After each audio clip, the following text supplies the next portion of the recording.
그동안 잘들 지내셨습니까? 네. 사는 일이 새삼스럽게 고맙고 풋풋해집니다. 도시에서도 그렇게 했지만은 산중에서 살면 날씨 영향을 많이 받게 됩니다.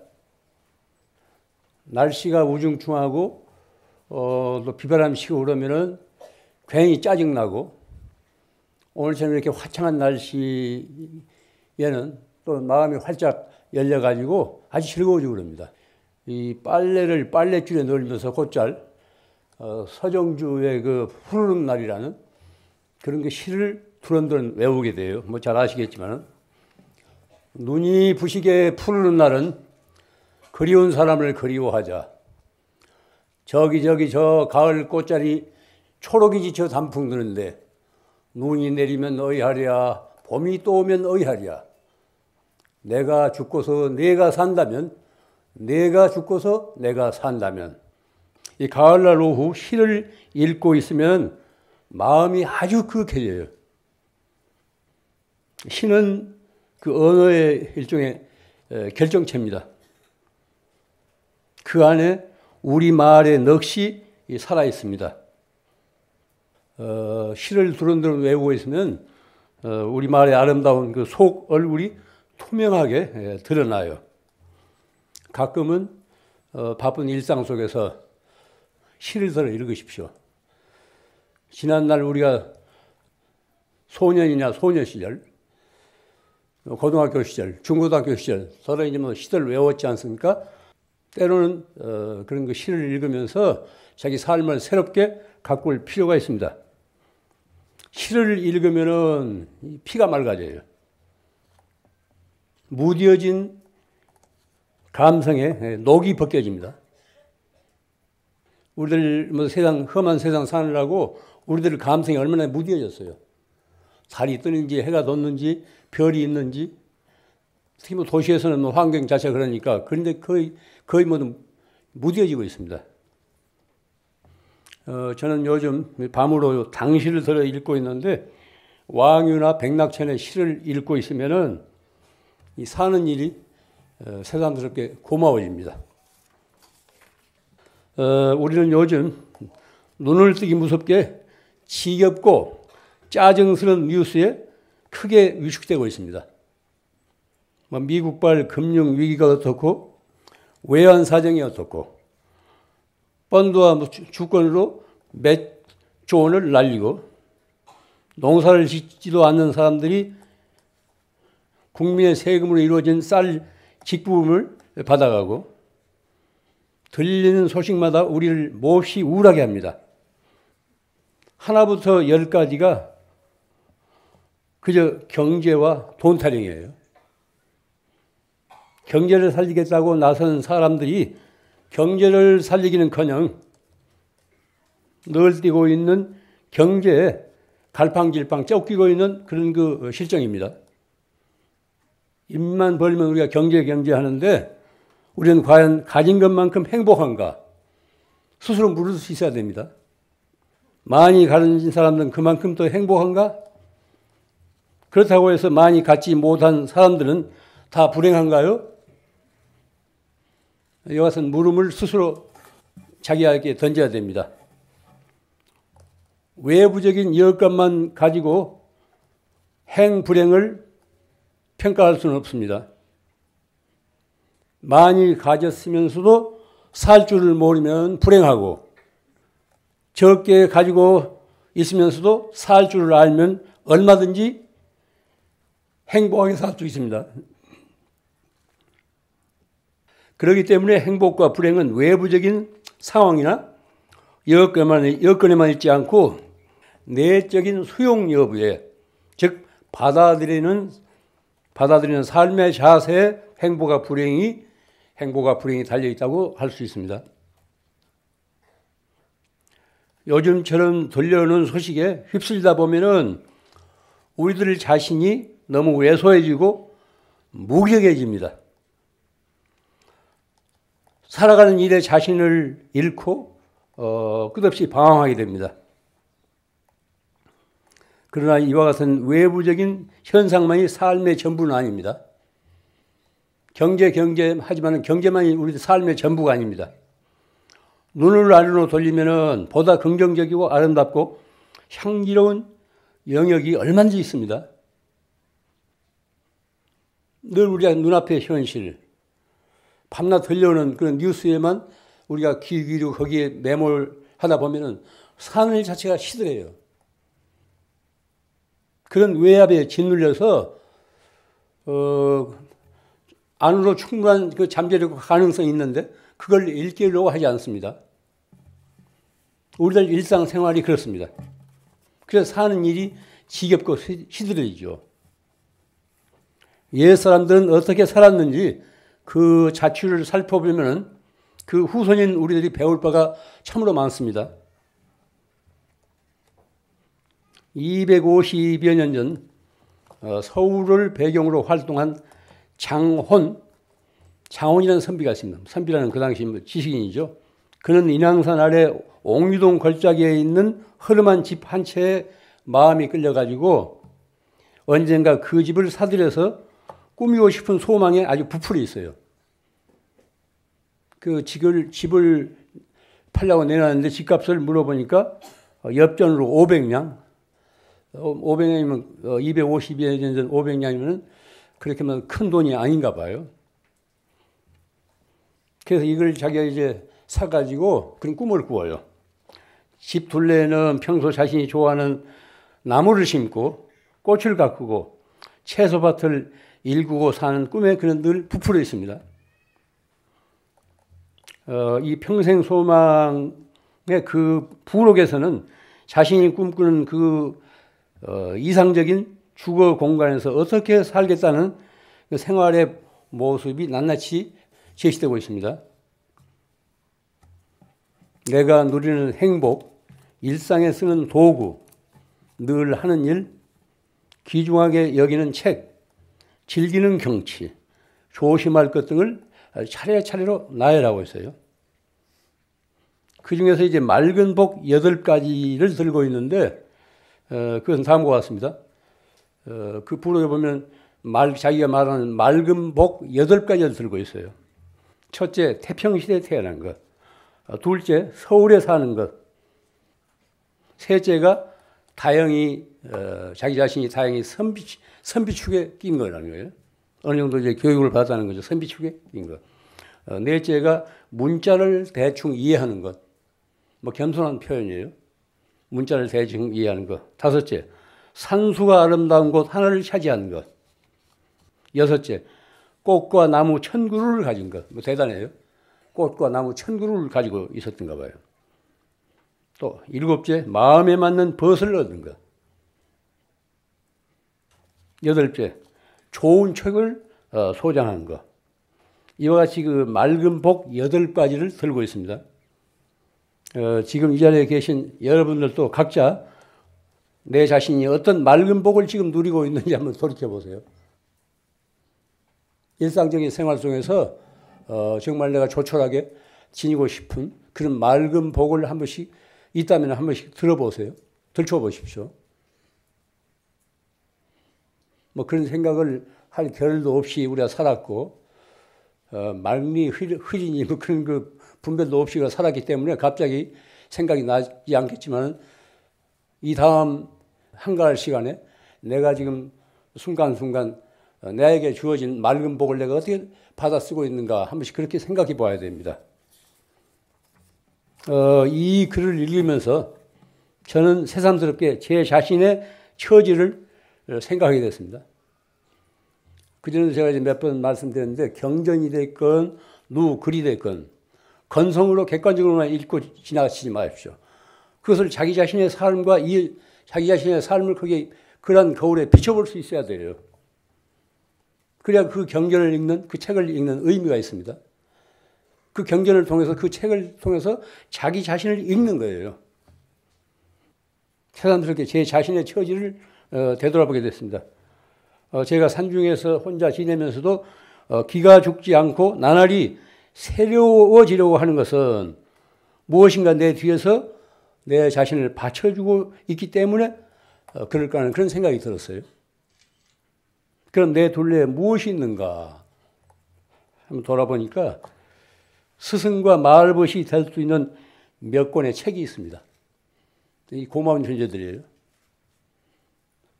둘째, 출출하거나 무료해지려고 할 때, 출출하거나 무료해지려고 할 때 마시는 차가 있어요. 내가 산중에서 살면서 차 맛을 모른다면 무슨 재미로 살까? 이런 생각을 문득 하게 돼요. 단지 차만 마시는 것이 아니고 그 차를 통해서 자기 자신을 들여다보고 또 사물을 보고 생각하고 그런 그 여유를 갖게 됩니다. 어떤 삶의 아주 맑은 여백 같은 것이죠.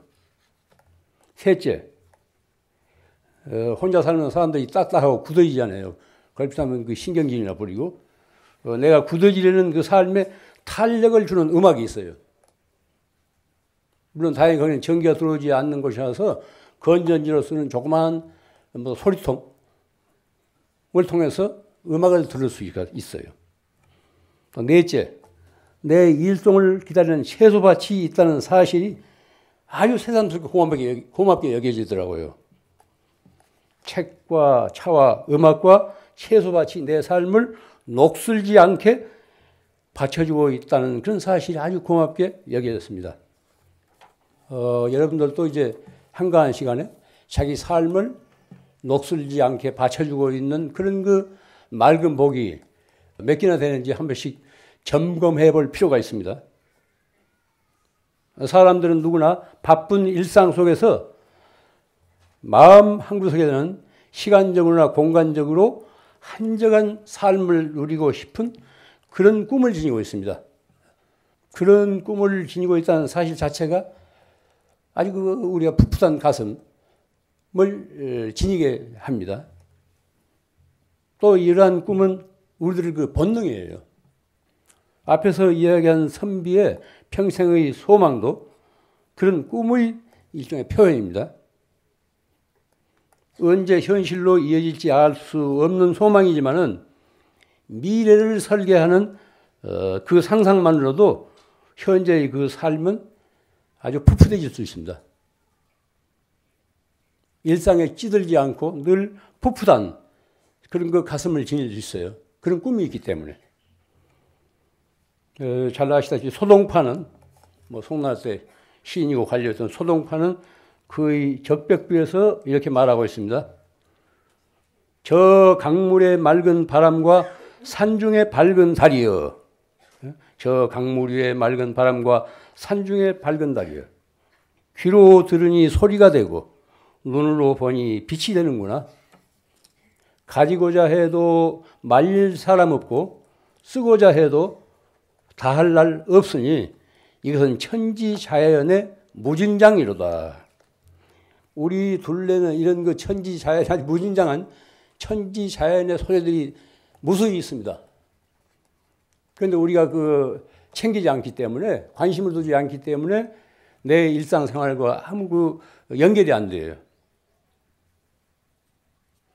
그러나 맑은 바람과 밝은 달을 즐길 줄 아는 사람은 세상에 그리 흔하지 않습니다. 또 맑은 바람과 밝은 달이 늘 있는 것도 아닙니다. 가령 이제 보름달 같은 거 볼 때 나이 든 사람은 저절로 그런 생각을 하게 될 거예요. 내 남은 평생에 둥근 달을 몇 번이나 볼까? 나이 든 사람은 그럴 거예요. 둥근 달을 보면서 달맞이를 하면서 내가 이 남은 생애 동안 이 달을 몇 번이나 볼까? 이런 생각을 하게 돼요. 한 번 지나가 버린 건 다시 되돌아오지 않습니다. 그때 그걸 감사하게 받아 쓸 수 있어야 돼요. 또 달은 기약할 수 없습니다. 이 다음 달에 흐려서 비가 와서 날이 굳어서 뜰지 말지 알 수 없는 거예요. 기회란 그렇습니다. 달뿐이 아니라. 강산은 본래 주인이 따로 없습니다. 그것을 보고 느끼면서 즐길 줄 아는 사람만이 바로 강산의 주인이 됩니다. 이와 같이 우리 둘레는 우리가 관심을 안으로 기울이면은 우리들 삶을 보다 풍요롭게 하는 것들이 무수히 있습니다. 그런데 눈을 밖으로만 팔기 때문에 외부적인 상황이나 그 덫에 걸려서 삶을 제대로 이루지 못합니다.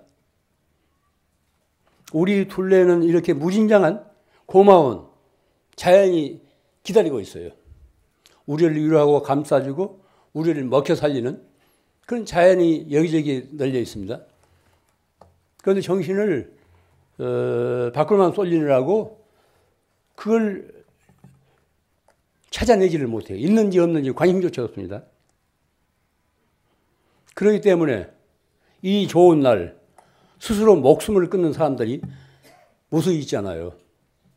고뇌를 이기지 못해서 오늘도 자살하는 사람들이 30여 명이 있을 거래요. 결코 자랑스러운 통계는 아니지만 우리나라 자살률이 세계 경제협력기구 국가 중에서 뭐 첫째 간다고 하지 않습니까? 한 해 12,000여 명. 하루로 치면 30여 명이 스스로 목숨을 끊고 있대요. 단 하나밖에 없는 자신의 귀중한 목숨을 스스로 끊고 있는 겁니다. 목숨처럼 귀하고 소중한 것이 어디 있습니까? 단 하나뿐이에요. 다시 되돌릴 수 없는 거예요. 단 이례적인 겁니다. 그런 목숨을 너무도 소홀히 여기고 있어요. 내팽개치고 있습니다. 이 순간에도 병원에서 사경을 헤매는 환자들은 단 몇 분만이라도 더 생명을 유지하기 위해서 산소 호흡기를 떼지 못하고 있는 그런 상황에 있습니다. 환자 자신만이 아니고 가족들도 얼마나 조마조마하면서 단 몇 분만이라도 더 살아있기를 소망하는 그런 그 가족들이 얼마나 많겠습니까?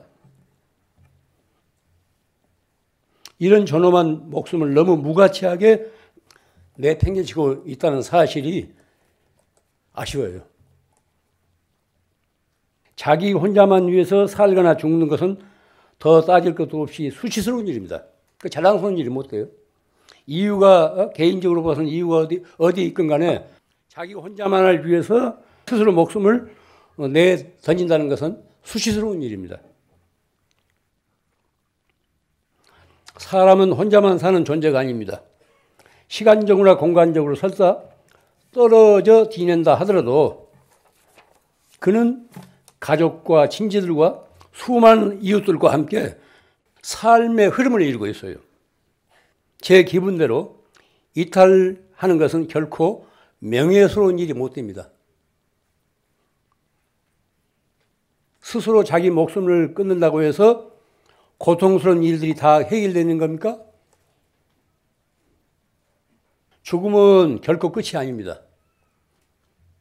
또 다른 삶의 시작이라는 사실을 깊이 헤아려야 돼요. 이것은 모든 그 동서고금의 선각자들이 자기 체험에서 몇 생을 겪으면서 체험에서 우러나서 하는 소리입니다.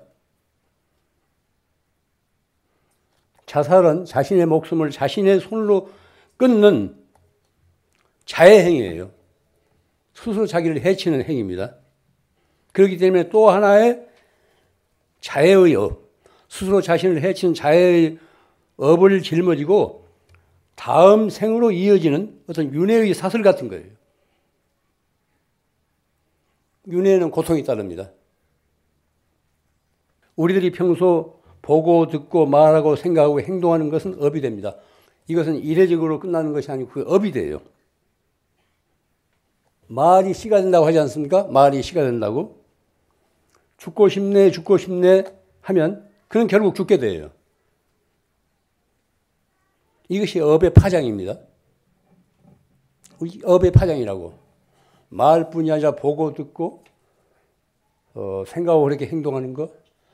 그러니까 누가 어떤 식으로 죽으면은 바로 그 다음에 그렇게 모방해가지고 또 그런 식으로 죽지 않습니까? 그게 업이기 때문이에요. 일단 내가 뉴스를 통해서 보고 듣고 있기 때문에 평소에 그렇게 죽으리라는 상상이 안 하는데 문득 그게 이제 입력이 돼가지고 업의 파장에 의해서 크게 작용이 돼가지고 그 평소에 생각하지 않았던 그런 죽음을 맞게 됩니다. 업은 그 파장에 따라 단 한 번으로 끝나지 않습니다. 물리에서 관성법칙처럼 습관화돼요. 그래서 업력이 되고 업장으로 굳어집니다. 우리는 한 생애를 거치는 동안 특히 감성이 예민한 젊은 시대 누구나 한두 번은 자살의 충동을 가질 수 있습니다. 그렇지만 지내놓고 보면 그럴 만한 충분한 이유도 아닌데 한때의 고뇌의 늪에서 갇혀서 헤어나지 못해서 그런 생각을 하게 되는 거예요. 우리가 겪고 있는 막막한 고통은 늘 지속되는 것이 아닙니다. 흐린 날이 있으면 반드시 맑은 날이 있듯이 삶은 고정되지 않고 늘 유동적이에요. 모든 것은 영원하지 않고 늘 변합니다. 외부적인 상황도 변하고 자기 내면적인 생각도 변해요. 우리 생각이 늘 변하지 않아요. 어제는 죽고 싶다고 하더니 이제 오늘은 살고 싶어 하고. 자살의 충동을 느낀 사람들은 자신이 겪고 있는 고통이 끝없이 이어질 것 같은 그때의 절망감에서 뛰쳐내리는 거예요. 그건 한때인데 그런 절망감에서 도중 하차하게 되는 거예요.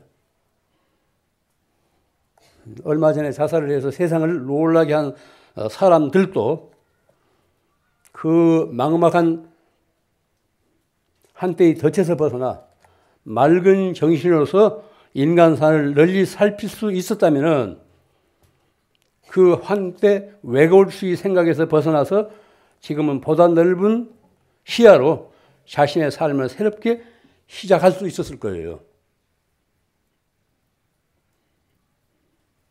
다른 길이 없을 그것만이 다 하고 외골수 생각이기 때문에 혼자서 생각하기 때문에 그 고정관념에서 벗어날 기약이 없는 거예요. 뭐 죽으면 모든 것이 해결될 것 같은 그런 환상에 젖어 있는 거죠. 누구든지 그 한때에 갇혀서 넘어지지 말아야 합니다. 굳은 일이건 좋은 일이건 어디 가냐 그것은 한때일 뿐이에요. 우리가 아프거나 또 집안에 어떤 걱정 근심이 있거나 또 그 밖에 이제 여러 가지 뭐 우환이 있거나 했을 때 영원히 지속될 것 같지만은 그건 한때예요. 거듭 말씀드리지만은 모든 것은 고정되어 있지 않고 늘 변합니다. 어려운 일이 닥쳤을 때 혼자서 해결하려고 하지 마십시오. 다 누구나 세상 살다 보면은 어려운 일에 닥치지 않을 수 없습니다. 그런 경우 혼자서 해결하려고 하지 마십시오. 혼자서는 일방적인 고정관념 때문에 그 늪에서 헤어나기 어려워요. 가까운 친구를 만나서 뭐 그런 친구 없다면 절이나 교회를 찾아가 짐을 부려놓아야 합니다. 절과 교회는 항상 문이 열려 있어요. 종교는 그런 자문에 응하라고 있는 사회적인 그런 존재입니다. 혼자서만 해결하려고 하지 마십시오. 해결의 기약이 없어요. 만약 자살하기 전에 좋은 친구라든가 어떤 스승이라든가 자기 짐을 부려놓을 수 있는 어떤 대상이 있었다면 그렇게 끔찍한 선택을 하지 않았을 겁니다. 누구든지. 사람은 살 만큼 살다가 제 목숨이 다하면 누구나 몸을 바꿉니다. 부처가 됐건 부처의 할아버지가 됐건 영원히 사는 사람은 아무도 없지 않아요. 제 명대로 살다가 간다고. 마치 헌차를 버리고 새 차를 갈아타는 것 같습니다. 이것은 지극히 자연스러운 어떤 생명의 현상이에요. 그런데 한때의 극단적인 충동에 의해서 말짱한 차를 버리게 되면 새 차는 그전에 탔던 차만 못하게 돼요. 왜냐하면 이것은 앞에서도 이야기한 업의 파장 때문에 그렇습니다. 업의 파장 때문에. 이 몸을 버릴 때 모든 것이 해결될 것 같고 또 세번 받으면 이제 새 사람이 돼서 말짱할 것 같지만은 업이라는 게 영혼을 따라다니지 않아요. 그림자처럼. 내가 평소에 보고 듣고 말하고 생각하고 행동했던 그런 업의 찌꺼기들이 설사 이 몸을 버린다 하더라도 이 다음 생애까지 따라온다니까요. 그 업력이라는 그런 겁니다. 업력이라는 게. 가령 아이들이 몇 살 되지도 않으면서 무슨 피아노에 소질이 있다, 무엇에 소질이 있다 하는 것은 금생에 익혀서가 아닙니다. 전생에 익힌 그런 잠재력이 어떤 때를 만나서 개발해서 그렇게 되는 거죠. 개인차라는 것도 그렇습니다. 우리는 지금 살아있다는 사실에 감사할 줄 알아야 됩니다. 당연하게 생각하지 마십시오. 이 고마움을 세상과 함께 나누기 위해서 우리는 지금 이렇게 살아가고 있습니다.